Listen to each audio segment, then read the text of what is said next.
Malam tadi, Bobo, dengan sengaja aku menunggu. Barangkali sosok dari masa silam itu muncul kembali. Namun hingga fajar datang, orang itu ternyata tidak menampakkan diri. Namun ketika aku pulang, aku menemukan gelandangan tengah tidur di emperan rumahku. Aku kemudian membangunkannya dan lalu akan menanyainya. Tetapi orang itu berjalan begitu saja meninggalkanku.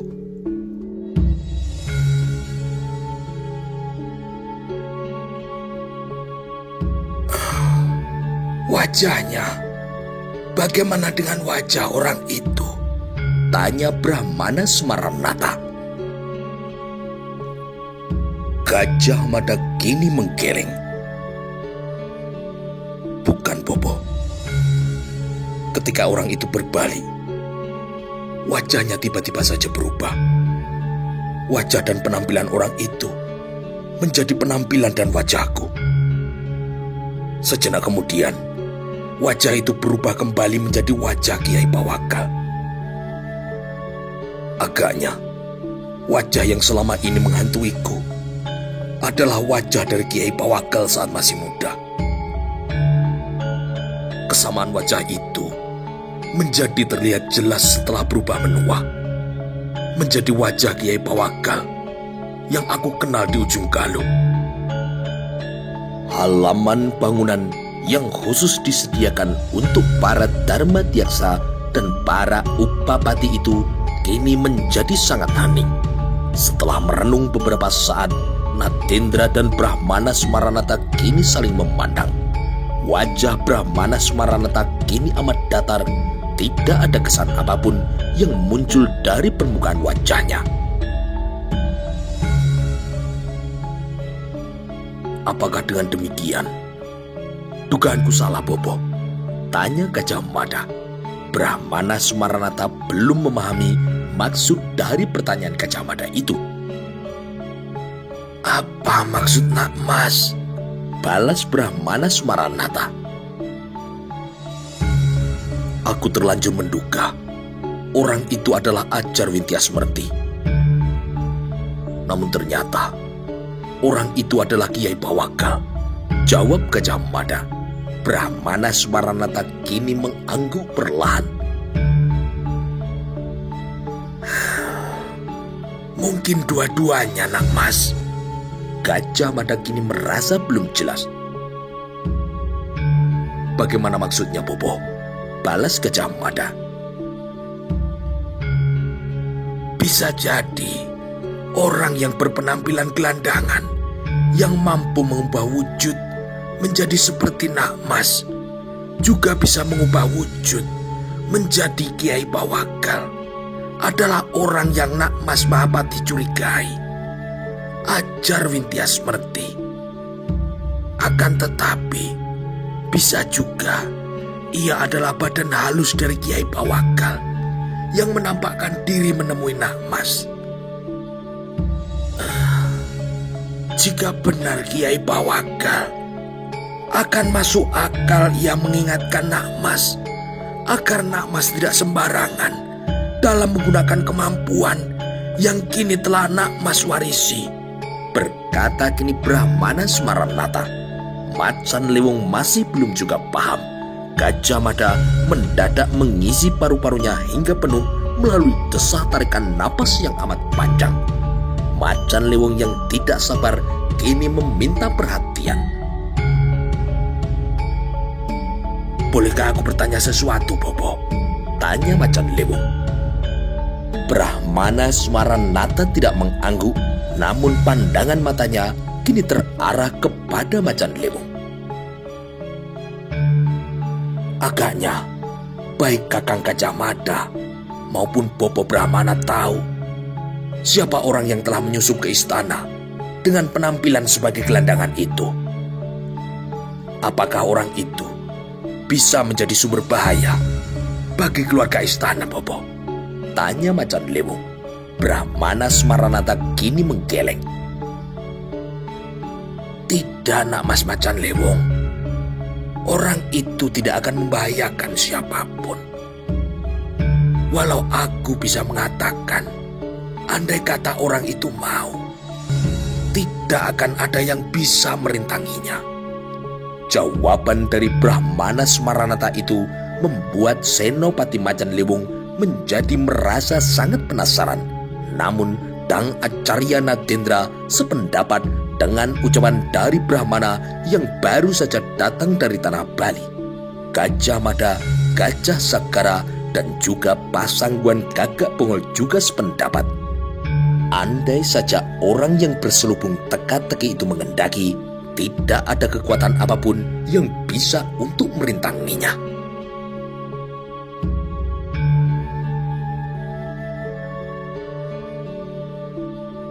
Sementara itu, di suatu tempat di negeri Sunda Galuh, dari tiada ke ada itu mengombak. Dari tidak jelas menjadi sangat jelas itu pun terjadi. Wajah di depannya itu sungguh sangat cantik jelita. Senyumnya merekah, tetapi bukan dari jenis senyum yang menantang dan juga menjanjikan gairah. Senyum itu penuh dengan teka-teki. Tentu karena senyum itu hanya sebuah lukisan tangan dari seorang lelaki yang tangannya amat lincah dalam menari menyapukan kuasnya. Orang yang sedang mengguratkan gagasannya di atas kain berwarna putih yang direntang dengan tali-tali pada bagian kelilingnya yang agak menegang itu tentu saja adalah orang yang sangat menguasai sifat dan lekuk-lekuk tubuh manusia, mampu mempertegas bagian yang menonjol sebagaimana ia mampu membedakan mana bayangan terang dan mana bayangan gelap. Kalau boleh tahu, siapa namamu Kisana? Tanya Riung Sedatu yang tak pelak pasti mengganggu pemusatan perhatian yang tengah dilakukan oleh orang itu. Lelaki berambut lebat terurai itu masih tetap saja pada perhatiannya terpusat pada apa yang tengah ia lakukan. Tanpa menoleh, ia kemudian memberikan jawaban.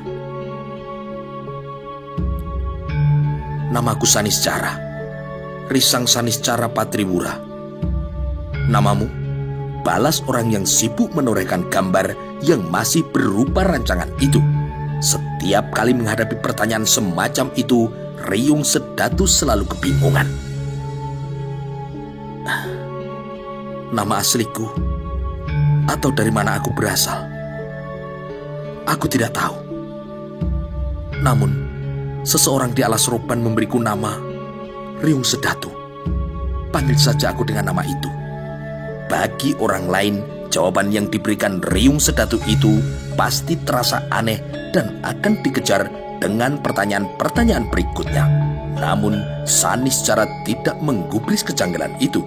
Ia masih saja larut dengan pekerjaan yang harus ia tuntaskan. Riung Sedatu memperhatikan bagaimana orang itu bekerja, bagaimana tangannya tidak henti-hentinya menari penuh keyakinan serta tanpa keraguan, dan hasilnya memang sangat luar biasa. Wajah siapa itu Kisana? Tanya Riung Sedatu. Saniscara kini berputar, kali ini lengkap dengan seluruh tubuhnya. Tidak bisakah kau berhenti menggangguku? Semua orang di kerajaan Sunda Galuh ini tahu siapa pemilik wajah ini. Balas Saniscara. Riung Sedatu tidak merasa tidak nyaman oleh jawaban yang ketus itu. Kalau kau bisa menjawab, apa keberatanmu menjawab pertanyaan sederhana itu Kisana? Tanya Riung Sedatu. Saniscara kini kembali memusatkan perhatiannya. Namanya Dyah Pitaloka. Lengkapnya Dyah Pitaloka Citra Resmi. Ia gadis tercantik di seluruh jagat raya ini. Tidak seorang pun yang mampu menandingi kecantikannya.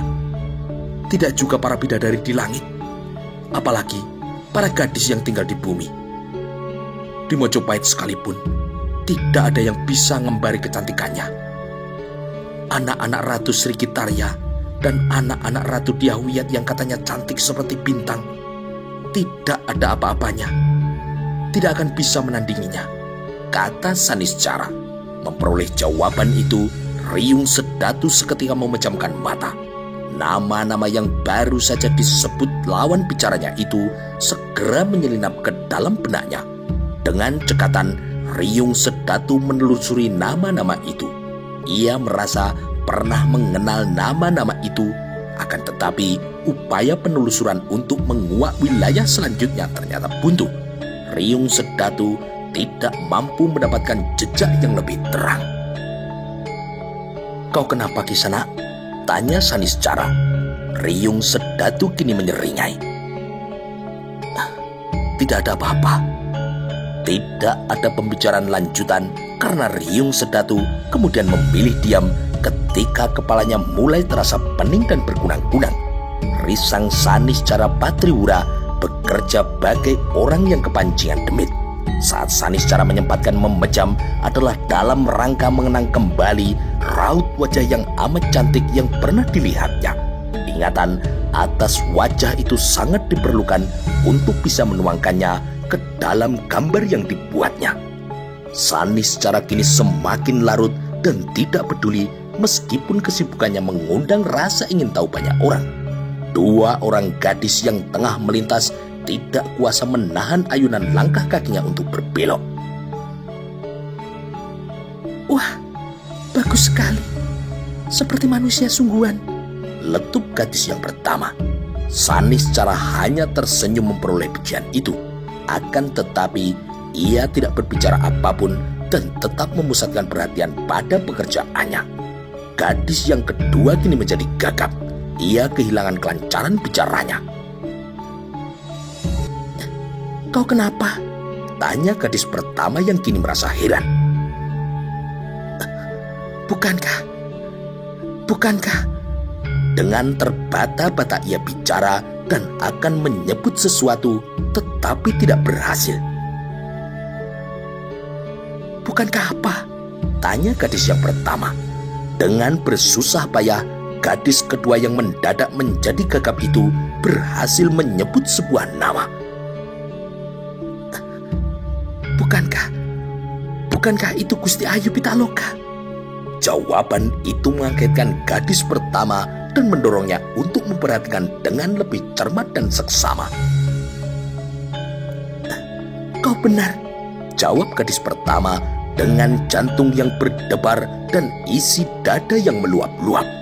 Dua gadis itu, Eis Nandini dan Nanden Pritaya, terbungkam mulutnya ketika melihat lelaki itu sedang melukis kecantikan sang Sekar Kedaton Sunda Galuh. Dengan segera hal itu memunculkan pertanyaan, atas dasar apa dan maksud apa orang itu melukis Dyah Pitaloka? Di samping harus diakui, lelaki pemilik rambut legam yang dibiarkan terurai itu memiliki bakat yang luar biasa. "Paman, bolehkah aku mengganggu sebentar? Aku hanya ingin bertanya," berkata kini Nenden Pritaya. Saniscara menghentikan pekerjaannya dan menoleh. Meskipun pelukis itu telah berusia hampir 40 tahunan, orang itu memiliki pesona yang sangat menyengat. Wajahnya tampan dengan gigi putih bersih dan nampak rapi membuat malu Nenden Pritaya yang meskipun seorang gadis, giginya terlihat tidak rapi. "Ada apa?" balas Saniscara dengan nada yang agak kasar. Terlontar itu mungkin karena rasa kurang senangnya kesibukannya kini telah terganggu. Nenden Pritaya kini maju selangkah diikuti oleh Eis Nandini. "Wajah siapa yang sedang paman gambar itu?" tanya Nenden Pritaya. Saniscara memberi jawaban yang sama sebagaimana jawaban yang ia berikan kepada Riung Sedatu. "Semua orang di Sunda Galuh tahu siapa pemilik dari wajah cantik ini," jawab Saniscara. Nenden Pritaya membutuhkan jawaban yang pasti. "Menurutku, itu adalah wajah Sekar Kedaton Sunda Galuh." Saniscara berada di antara tersenyum dan tidak. Raut wajahnya kini memberi gumpalan teka-teki. "Paman, betulkah itu wajah junjunganku, Gusti Dyah Pitaloka?" Kali ini Eis Nandini bertanya lebih tegas dengan menyebut sebuah nama. Jawaban yang diberikan oleh Saniscara ternyata telah menyebabkan isi dada Eis Nandini dan Nenden Britaya menjadi menggemuruh. Sementara itu, di Taman Sari Istana Surawisesa, Sekar Kedaton Dyah Pitaloka Citra Resmi masih belum mampu menghapus kenangan akan bencana yang menimpanya saat ia melakukan penyamaran di tengah pasar. Dyah Pitaloka tidak mampu melupakan bagaimana dengan mendadak orang tidak dikenal itu menarik kalung yang dipakainya dari belakang. Kalung itu putus dan dalam waktu sekejap pelakunya lenyap tidak ketahuan jejaknya. Emban Ihai Nirasari yang menemaninya saat berada di pasar menyarankan agar Sekar Kedaton melaporkan kejadian yang menimpanya. Akan tetapi Dyah Pitaloka tidak dengan segera memutuskan. Jika kejadian itu dilaporkan kepada Sang Prabu, pastilah Sang Prabu akan marah dan terkejut mengetahui Dyah Pitaloka keluyuran di tengah pasar tanpa adanya pengawalan. Tidak, aku tidak akan melaporkan kejadian itu kepada Romo, kata Dyah Pitaloka dengan sangat yakin. Namun Ihai Nirasari sangat tidak sependapat. Gusti, penjahat itu terlalu berani dan kurang ajar. Pelaku perampasan itu harus mendapatkan hukuman karena yang dijarah adalah perhiasan milik Gusti Putri. Bagaimana perbuatan itu bisa dibiarkan, Gusti? Dyah Pitaloka kini menggeleng. Tidak, Romo Prabu Maharajasa pasti marah kalau mengetahui aku keluyuran di pasar tanpa pengawalan. Sudahlah, lupakan apa yang terjadi di pasar itu, Ihai. Pembicaraan antara kembang istana Surawisesa dan abdinya itu terhenti ketika dari halaman samping terlihat emban Eis Nandini dan Nenden Britaya datang membawa bungkusan yang berisi pakaian. Itulah pakaian khusus yang harus dikenakan oleh Sekar Kedaton pada saat menerima tamu penting dari Jawa nanti. Ibu Ratu Permaisuri yang memberitahu dan meminta Dyah Pitaloka untuk mempersiapkan diri. Pakaian terbaik dengan bahan yang terbaik kini dipesan. Namun baik Eis Nandini maupun Nenden Britaya tidak berbicara soal pakaian yang telah diambilnya. Dari kejauhan, Eis Nandini dan Nenden Britaya sudah menyembah. Lalu ketika mendekat, tubuh mereka sedikit merendah dan kepala mereka menunduk.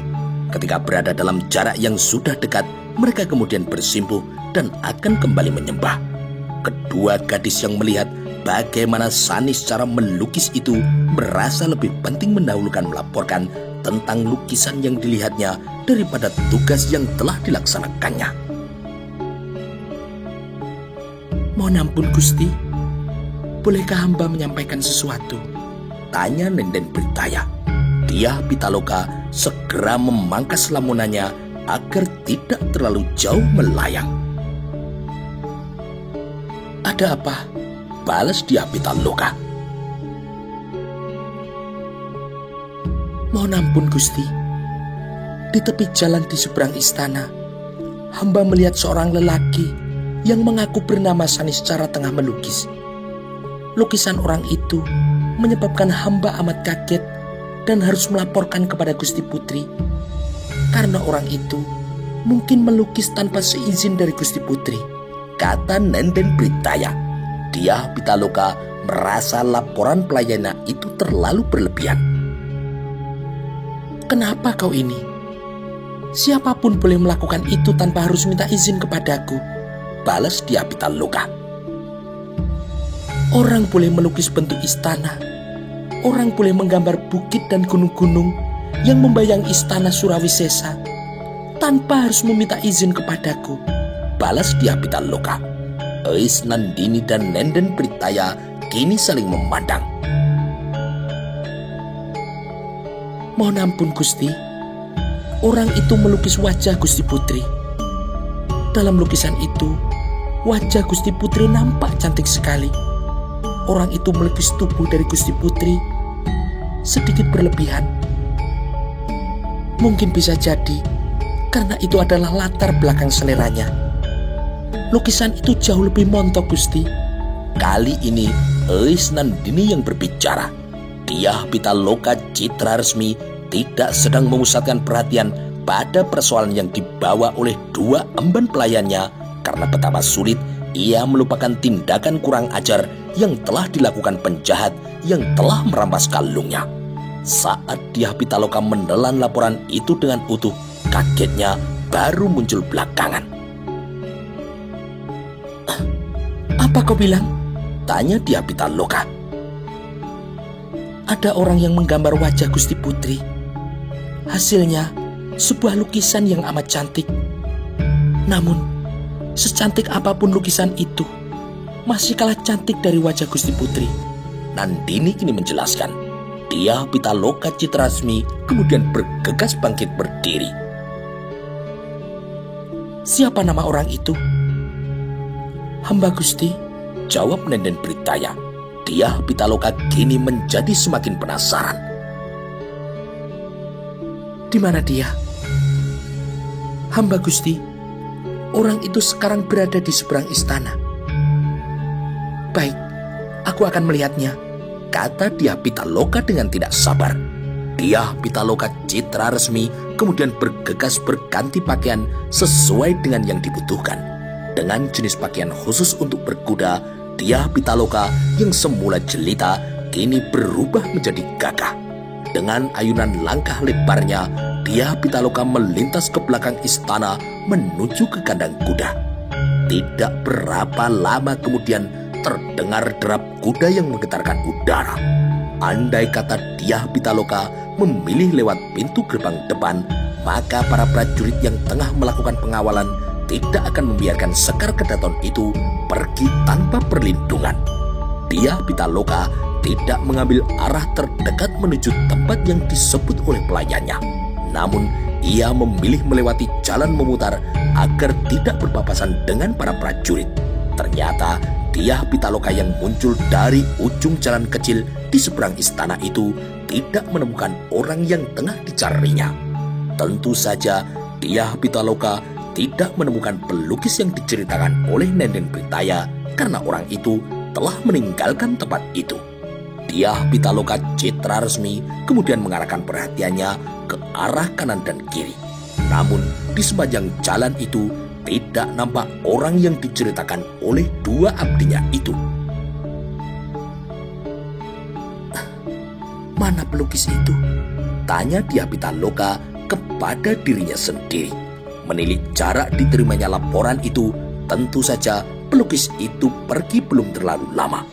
Dyah Pitaloka kemudian memutuskan untuk menarik kendali kudanya dan berderap ke arah kanan.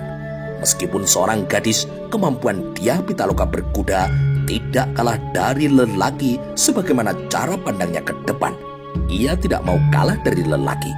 Dengan cepat, kuda jantan yang ditungganginya itu melesat ke arah barat dengan harapan ia menemukan jejak pelukis yang diceritakan oleh dua abdinya itu. Ke tepi telaga Jolotundo yang dikelilingi Nyiur Melambai, Risang Saniscara Patriwura kini berpindah tempat. Telaga itu ternyata tidak jauh dari sumur Jolotundo. Laki-laki usia 40 tahunan itu memperhatikan alam di sekelilingnya dan mencoba membaca gagasan apa yang bisa diambil dari tempat itu. Sambil bersiul, Risang Saniscara Patriwura mempersiapkan semua peralatan yang dibutuhkannya. Gulungan kain dibukanya kembali dan direntang menggunakan tali yang dikaitkan di sekeliling kain itu. Telaga indah di depannya menumbuhkan gagasan di benaknya. Wajah cantik kembang istana Surawisesa yang rambutnya dibiarkan terurai itu akan diberi latar belakang telaga dengan airnya yang tenang dan bercahaya. Sang surya kini bergerak semakin meninggi, menyebarkan panasnya yang merata ke seluruh permukaan bumi. Saniscara kebagian kehangatannya. Ia tidak peduli meskipun peluhnya kini terpancing keluar. Tangannya terus bergerak menari-nari. Sesekali ia bahkan melenguh, menjadi pertanda ia benar-benar sedang berada dalam keadaan sepenuh hati. Perhatiannya kini telah tidak tersisa. Kau bawa aku kemari. Terdengar kini suara yang memecah keheningan. Pertanyaan itu berasal dari mulut Riung Sedatu. Sani secara kini tidak menjawab. Di mana kita sekarang? Tanya Riung Sedatu sekali lagi. Perhatikan sendiri. Perhatikan di mana kita sedang berada. Riung Sedatu kini menghirup tarikan napas berat untuk dan atas nama kebingungannya menyadari ia kembali berada di tempat yang tidak dikenalnya. Riung Sedatu memperhatikan telaga di depannya. Perlahan-lahan ia mengarahkan pandangan matanya ke apa yang dikerjakan oleh Saniscara. Kenapa kau bawa aku kemari? Tanya Riung Sedatu. Saniscara tidak lagi menjawab. Pertanyaan macam itu telah didengarnya berulang kali, dan jika diulang-ulang terus tentu akan sangat membosankan. Seharusnya aku pulang, desah Riung Sedatu. Pulang kemana? Apa kau sudah menemukan arah yang harus kau tempuh untuk pulang? Jawab Saniscara. Riung Sedatu kini segera sadar bahwa ia memang belum berhasil menemukan arah kembali pulang. Akan tetapi, sejak berurusan dengan Saniscara, ia merasa kehilangan kebebasannya. Ia terpasung dan tidak lagi bisa bergerak bebas. Riung Sedatu kini seolah-olah adalah bayangan yang harus mengikuti kemanapun arah Saniscara pergi. Larut bagai kesetanan, Saniscara kini kembali melanjutkan pekerjaannya. Ia tidak sadar ada yang kini tengah memperhatikan apa yang dilakukannya. Dari balik semak, sepasang mata indah mengikuti apa yang ia perbuat. Pemilik sepasang mata indah itu akhirnya mengakui kebenaran laporan yang telah diterimanya dari 2 orang emban yang bertugas melayaninya. Ternyata benar. Lukisan itu indah sekali. Gumam Dyah Pitaloka dalam hatinya. Dyah Pitaloka terus mengamati apa yang dilakukan pelukis itu yang terbukti benar sedang menjadikan dirinya sebagai sosok yang tengah dilukis. Dyah Pitaloka Citra Resmi akhirnya tidak mampu menahan diri. Ia berniat keluar dari persembunyiannya dan mewartakan kehadirannya. Akan tetapi, apa yang dilakukan pelukis itu telah menyebabkan ia membatalkan niatnya. Tiba-tiba, Saniscara berteriak sangat lantang dan dengan sengaja ditujukan pada telaga luas yang kini membentang di depannya. Citra Resmi, aku mencintaimu. Dyah Pitaloka kini menggigil mendengar teriakan lantang yang dilontarkan dengan amat kasar itu. Dyah Pitaloka mendekam dan berusaha untuk menguasai dirinya. Kini jelas baginya laki-laki yang sedang menjadikan dirinya sebagai sasaran lukisan itu suka kepadanya. Laki-laki itu jatuh cinta kepada dirinya. Setelah menimbang dengan cermat dan seksama, Dyah Pitaloka kemudian memutuskan pergi meninggalkan tempat itu. Dengan mengendap-endap, ia kemudian bergerak menuju ke tempat kudanya disembunyikan. Jantung gadis itu berdebar melebihi pengalaman ketika ia dijahati oleh orang di pasar. Siapa orang yang tengah jatuh cinta kepadaku itu? Tanya gadis itu dalam hatinya. Nenden Pritaya dan Eis Nandini kini bergegas menyongsong ketika Dyah Pitaloka telah kembali pulang. Dengan cekatan, Nenden Pritaya menerima tali kekang kendali kuda dan kemudian membawanya ke kandang. Ihai Nilasari yang keluar dari pintu samping kini bergegas menyembah dan ikut bergabung. Bagaimana Gusti? Tanya Eis Nandini. 3 gadis cantik yang berusia sebaya yang melayani Dyah Pitaloka itu merasa heran melihat betapa pucat wajah dari junjungannya. Pasti telah terjadi sesuatu yang luar biasa yang telah membuatnya kebingungan. Aku tidak menemukannya di depan alun-alun. Ia menggambarku di tepi telaga, ucap Dyah Pitaloka. Dyah Pitaloka rupanya masih berusaha untuk mendamaikan dirinya. Lalu, apa yang menyebabkan Gusti Putri ketakutan? Apakah orang itu membahayakan Gusti Putri? Tanya Nenden Britaya. Ketika gadis itu kini menunggu jawaban. Namun, Dyah Pitaloka bergegas masuk ke lingkungan Taman Sari dan langsung menuju ke dapur. Nenden Britaya kini juga bergegas berlari-lari kecil. Eis dan Ihai kini mengikutinya dari belakang. Di dapur, Dyah Pitaloka kini menenggak air dingin dari dalam kendi. Aku mengintip orang itu. Memang benar, ia sedang melukisku. Sungguh lukisan yang amat indah. Aku digambar dengan latar belakang telaga.